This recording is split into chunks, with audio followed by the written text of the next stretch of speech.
confiscation of more than $250,000 worth of drugs.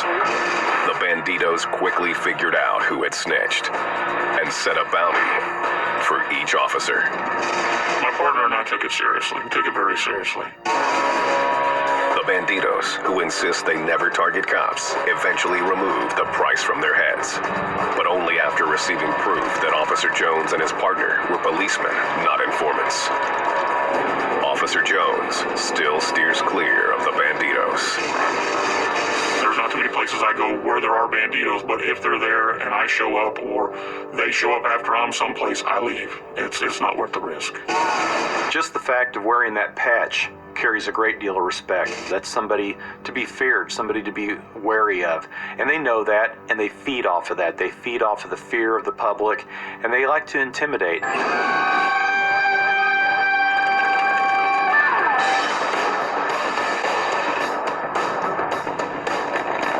San Antonio, Texas, October 20th, 2001. A bandito named Javier Negrete was shot in the stomach and killed outside a billiard hall. Some witnesses told police Negrete had been trying to break up a fight. Hundreds of bandidos laid Negrete to rest in an elaborate ceremony. Then they began to hunt down his killer. Richard Merla, aka Scarface, was front and center. We had different meetings, how we're going to do it, when we're going to do it, and blah, blah, blah, and who could we trust? Police had pegged a local named Roberto Lara for the shooting and were trying to build a case against him. The Bandidos got to him first. My mentality was I didn't want him to come and spend the rest of his life in penitentiary. I didn't want him living. Months after Negrete's murder, Merla and a group of 4 accomplices pulled into a rest stop south of the city. It was an elaborate setup. Laura had arrived moments earlier with a woman who was actually part of the plan. We already know what she's driving. So me and another bandito got out of the truck and went straight to his car. Merla and the Bandidos pulled Laura out of the car and shot him 11 times. Once he fell to the ground, that was it. We unloaded 2 pistols, 9mm and 22. Empty it.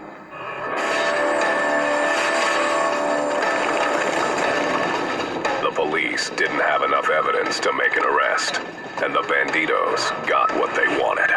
What the cops do in 30 days, we'll do it in one night. The Bandidos' effectiveness is partly due to its structure, which is organized like a corporation. One of its biggest chapters is in San Antonio, Texas. The gang also operates a national chapter with its own president, vice president, secretary, and treasurer. The national chapter rotates from city to city, depending on where the national president lives. That model is then replicated in the hundreds of sets found at the local level. Members are required to pay monthly dues and attend meetings they refer to as church. You walk in and you talk about old business from the last week or the last 2 weeks, things that still haven't been settled or decided upon. And then you go to new business and everybody gets to say what they want. During church meetings, they're not going to have any out loud criminal conversations. So they're always under that belief that they're being watched and listened to. The Bandidos will not initiate just anyone. African Americans are not welcome. If you look at their clothing, a lot of the patches that they wear, it's real common to see the SS lightning bolts, to see the swastikas. These guys do embrace that ideology of white supremacy. Women are considered nothing more than property. Girlfriends, known as old ladies, are forced to wear a patch that advertises them as Bandito property.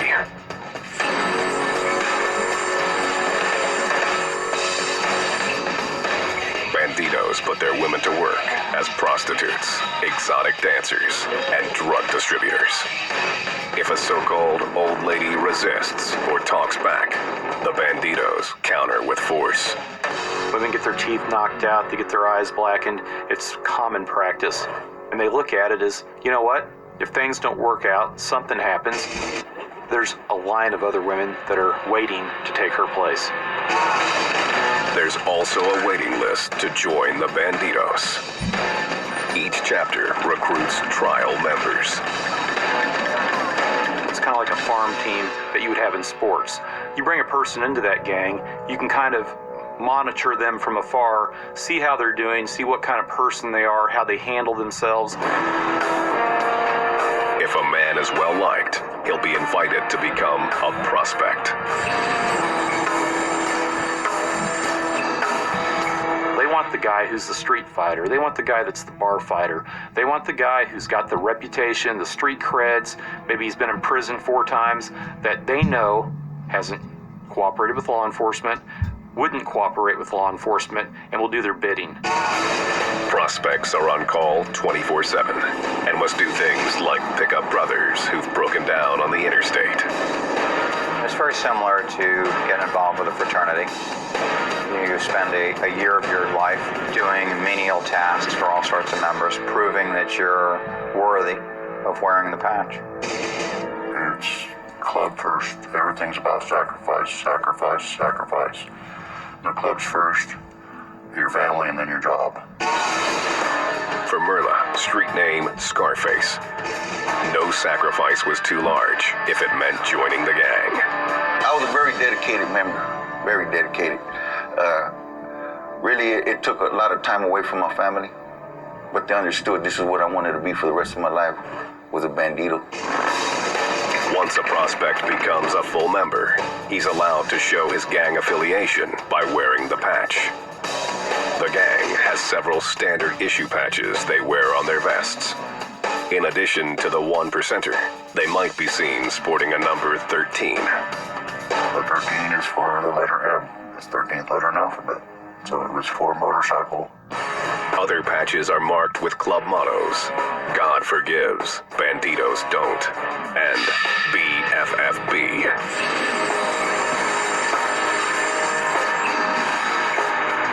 The gang adheres to a strict set of rules.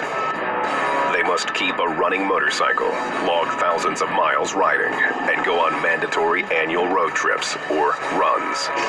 It costs a lot of money to put fuel in your motorcycle, and it costs a lot of money to stay places, and it's just a very expensive lifestyle. It's a lifelong bond.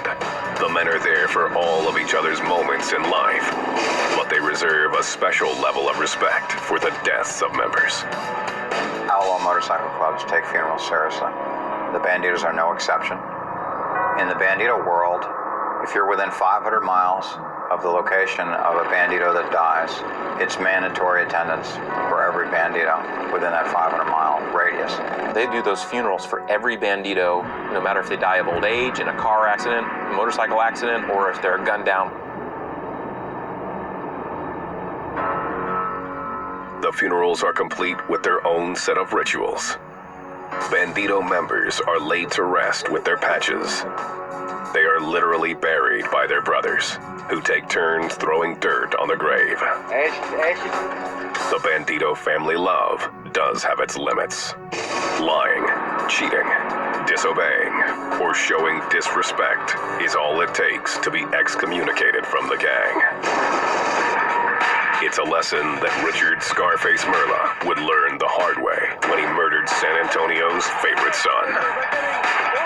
When Merla murdered him, it was almost like he had murdered a Bandito. That's how the Banditos reacted to it.